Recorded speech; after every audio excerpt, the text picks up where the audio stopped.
let's support one another, most especially our love, Duterte. Thank you. Grabe po talaga si Pangulong Rodrigo Duterte.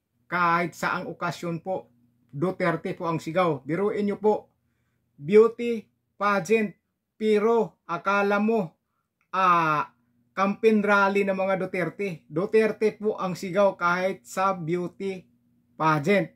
Panoorin po natin yung video na ito na beauty pageant parang nagiging Duterte campaign rally. Pakinggan po natin, ha? If you could have dinner with any woman, past or present, who would it be and what would you ask her? It would be our Vice President, Sara Duterte. She's a woman of icon, and I want to ask her how she was able to do it. She's a mother, not just only into her homes, but also here in the Philippines. And I saw her courage, I saw her bravery, and that's something that each one of us should embody as a Dabawenyo. Together, let's support one another, most especially our love, Duterte. Thank you. So much pride in this answer. Thank you.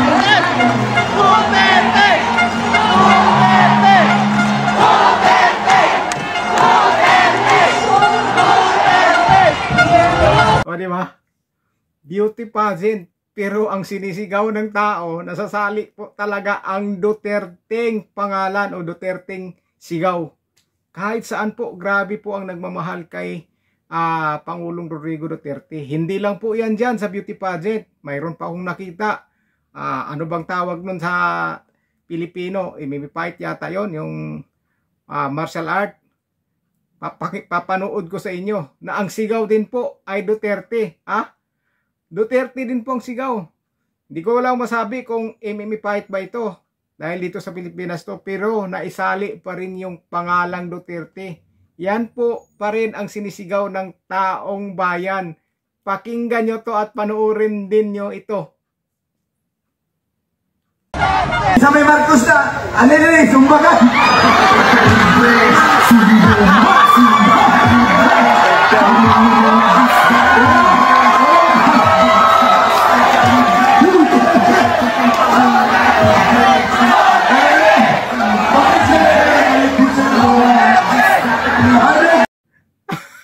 Kita nyo, di ba? Kahit sa away na matinding awayan Duterte pa rin ang sigaw, di ba? I-fight na yan, di ba? Pero ang sigaw, Duterte pa rin. Kahit saang lugar po, yung sigaw na Duterte ay hindi po nawawala kapag may mga Pilipino. Lalo-lalo sa ibang bansa, nako, kahit saan kapag may OFW na Pilipino, sigaw, Duterte. Ganun po karami ang nagmamahal ng Duterte. Ganun po. Yan po ang hindi po matatanggap sa mga anti-Duterte. Hindi po talaga nila matatanggap yan. Na kung bakit grabe, ganun na lang po ang suporta kay Pangulong Rodrigo Duterte ng mga tao, di ba? Mayroon pa isa. Hindi ito Pilipino. Nangangarap siya na si Duterte ay magiging presidente sa mismong lugar nila o sa country nila, ha? Hindi po ito Pilipino. Pero gusto niya magiging presidente si Duterte sa bansa nila. Dahil para daw maayos yung bansa nila kapag si Duterte na ang mamuno. Biruin mo yan, taga-ibang bansa ito. Pakinggan po natin ang mga sinasabi niya. Duterte is one of the best president ever that I have seen.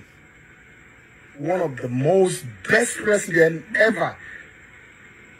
Since I was born till this time, I have never seen a president like Duterte that people will be crying for like this. What a man. What a man. Duterte, please, wherever you are, if Marcos don't want you anymore in the Philippines, come and take over my country, please. Come and rule my country. We need people like you to change some things in my country. Come and rule my country. We need a leader like you in my own country. Grabe. We will take away our president for you. Grabe. Duterte, if Marcos don't want you to be the Philippines anymore, Oh. come to my country and rule. We can even take the president out for you immediately. Yes. Come right now, Duterte, and rule my country. Come right now, Duterte, and rule my country. Because men like you are very rare to find. Grabe. Yes. I thank God that Filipinos know the value of a man like Duterte. Yan. Yes, and that's why they're crying. Yan. I wish Tama. where I am coming from, we can have a man like Duterte. I don't think the world would be like this. Di The ba? world would be a better place for everybody. Yan. Tama. Duterte is more than a tale. Oh. Yes, Duterte is more than a tale. Duterte is something else. But everybody, come out. Come out. Let's fight for this man. Let's give him his justice. Duterte needs justice. Tama. Justice for Duterte. Tama. That's what we stand for. Yes, Thank you, I am sir. in the Philippines, and I love the Philippines. Thank you. I love Duterte, and I remain a Duterte-ish. I remain a Duterte-ish. Thank you, I sir. am in the Philippines. I love Duterte. I remain a Duterte-ish. I salute you. Maraming salamat sa suporta mo kay dating Pangulong Rodrigo Roa Duterte. O kita po ninyo mga kababayan, di ba? Kita po natin, taga ibang bansa. Ang sabi niya, di ba? Ito ang kailangan nating magiging presidente o mamuno sa isang bansa. Sinabi niya, whole world na nga eh. Whole world ang sinabi niya na ito ang kailangan na tao na mamuno sa mga bansa, di ba? Tapos sinabi niya na punta ka sa amin. Ikaw ang magiging presidente sa namin. Ikaw ang kailangan namin. Ganitong tao ang kailangan nila sa lugar nila o sa bansa nila para magiging maayos ang bansa nila. Di ba? Yan po dapat tayong mga Pilipino. Proud po tayo sa ginawa ni Pangulong Rodrigo Duterte. Proud tayo. Ginawa ang lahat, tinaya ang buhay para sa sambayanang Pilipino. Masama siya sa mga taong masasama o gumagawa ng masama sa kapwa Pilipino. Doon po nagiging masama si Pangulong Rodrigo Duterte. Kung gumawa ka ng kasamaan sa kapwa mo Pilipino, hindi ka pwede sa kanya. Kaya huwag mong gawin yan para hindi magiging masama si Duterte sa'yo. Ganon po yan.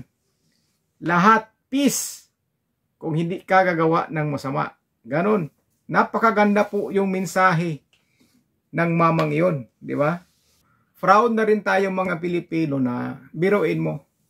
May isang taga-ibang bansa nagsalita na mas gusto niya magiging Pangulo si Duterte doon sa bansa nila para maging maayos daw ang bansa nila. At saka hangang-hanga siya kay Duterte sa ginawa niya. Di ba?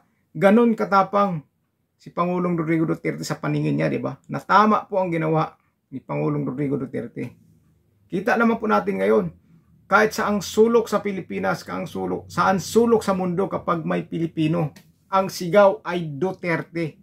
Mahal namin si Duterte. Di ba? We stand for Duterte. Di ba? Bring back home Duterte. Yan ang sigaw ng bawat Pilipino sa ibang bansa. Di ba? Kaya nga sinasabi nila na hindi sila mag-re-remit o gumawa ng ng remittance sa Pilipinas mula 28 March 28 hanggang April 4 sa suporta nila kay Pangulong Rodrigo Duterte. Gagawin po nila yan para maramdaman po ng gobyerno. Grabe yung suporta, di ba? Alam nyo po ang gaano kahalaga yung remittance ng OFW. Napakalaga po. Pag sila hindi magpapadala kahit sa loob ng isang linggo, di ko man alam kung paano ba yan. Pero ekonomiya po ng bansa natin, apektado po dyan. Oo, totoo po yan. Kaya, ganun po kalakas ang suporta ng mga OFW kay Pangulong Rodrigo Duterte. Kaya, saludo po tayo sa ating mga kababayang OFW. Saludo po talaga ako sa inyo. Dahil sa pagmamahal nyo kay Pangulong Rodrigo Duterte, hindi nyo po siya pinapabayaan. Maraming salamat po. Sana mag-iingat po kayo dyan palagi. Maraming salamat po talaga. Kaya kahit saan sulok ka sa Pilipinas o sa mundo man ngayon, pag may Pilipino, may sigaw po talagang Duterte. Nakatatak na po yung pangalang Duterte. Sa aking kapwa Pilipino na nagmamahal kay Pangulong Rodrigo Duterte, maraming salamat po sa inyo. Maraming salamat po. At sa mga sumuporta din po dito sa video ko, sa channel ko, maraming salamat din po sa inyo. Taos puso po ako nagpapasalamat sa inyo. Ako nga pala, ito si Edners Vlog. Edners Vlog po ang channel ko. Maraming salamat po sa panonood nyo at suporta nyo, at huwag na po sanang kalimutan mag-like ng video kung nagustuhan nyo po, at paki-subscribe na rin po kung nagustuhan nyo po yung topic ko. Maraming salamat po, at paki-share na rin po ng video kung gusto nyo pong i-share, paki-share na rin po. So maraming salamat po sa inyo, at ingat po kayo. God bless po sa inyong lahat. Thank you po, at salute po sa inyong lahat.